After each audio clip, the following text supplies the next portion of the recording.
Nasa 100 kabataang indigenous people sa bayan ng Porac, Pampanga ang nakilahok sa isinagawang 3 araw na First IP Youth Leadership Summit 2024 na ginanap sa Greeny Manor Hotel, San Fernando sa nasabing lalawigan kamakailan.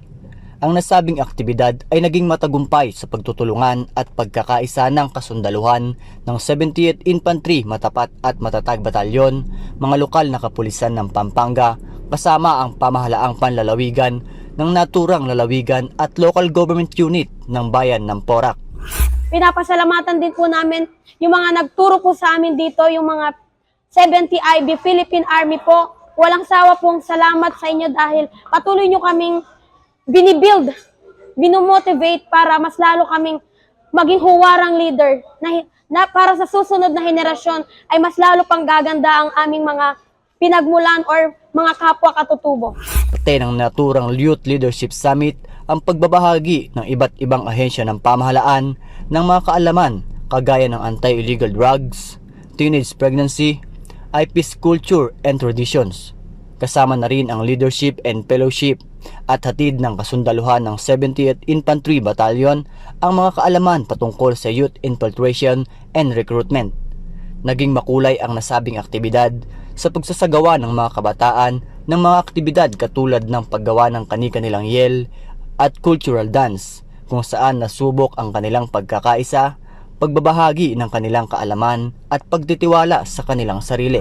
Sa mga kabataan na na-recruit ng NPA, isa lang po ang message ko po sa inyo. Kailangan isipin natin kung ano yung magiging kinabukasan natin. Hindi yung tayo mismo yung nakikipaglaban sa gobyerno. Dapat inaalam muna natin kung may maganda ba itong naidudulot sa atin, kung maganda ba yung magiging pakinabang natin kapag tayo ay sumama sa NPA. At meron pa tayong chance na baguhin ito. Lagi nga sinasabi ng Panginoon na marami tayong chance para baguhin ang mga pagkakamaling nagawa natin. Kaya kabataan, tumayo ka ngayon. Kung nasaan ka man ngayon ng lupalop na mundong ito, may pag-asa kang bumangon, may pag-asa kang magbago sa iyong buhay. Ang nasabing Youth Leadership Summit, ito ay naglalayong maiwasan ang mga kabataan sa mapanlinlang na recruitment ng mga komunistang teroristang grupo. Hinubog din sila upang maging isang magandang modelo para sa kaayusan ng kani-kanilang komunidad. Nais kong pasalamatan ang ating mga tagapagtaguyod ng kapayapaan at seguridad, ang Philippine Army at ang Armed Forces of the Philippines. Palakpakan. Salamat sa kanilang aktibong partisipasyon at dedikasyon sa pag-oorganisa ng mahalagang kaganapan tulad nito. Ang iyong suporta ay hindi lamang nagbibigay ng lakas at inspirasyon sa ating mga kabataang katutubo, kundi pati na rin ang katiyakan ng kanilang tinig ay naririnig at binibigyang halaga. Ang inyong serbisyo ay isang huwaran ng pagmamalasakit at pagmamahal sa bayan. At kami po ay lubos na nagpapasalamat sa inyong walang sawang paglilingkod. Muli, taus-puso akong nagpapasalamat sa bawat isa sa inyo na naging bahagi ng summit na ito.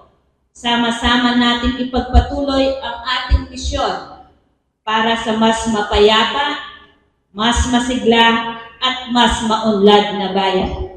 Mabuhay ang ating katutubong kabataan, mabuhay ang ating kultura, mabuhay ang Philippine Army at Armed Forces of the Philippines, mabuhay ang ating bayan. Patuloy ang 70th Infantry Battalion kasama ang iba't ibang ahensya ng pamahalaan sa Pampanga na magsagawa ng mga aktibidad kagaya ng Youth Leadership Summit para sa mga kabataan na nakatuon sa pag-angat ng kanilang kaalaman, pagkakaroon ng tiwala sa sarili, disiplina at mga kasanayan sa pamumuno para isulong ang pangmatagalang kapayapaan sa probinsya ng Pampanga.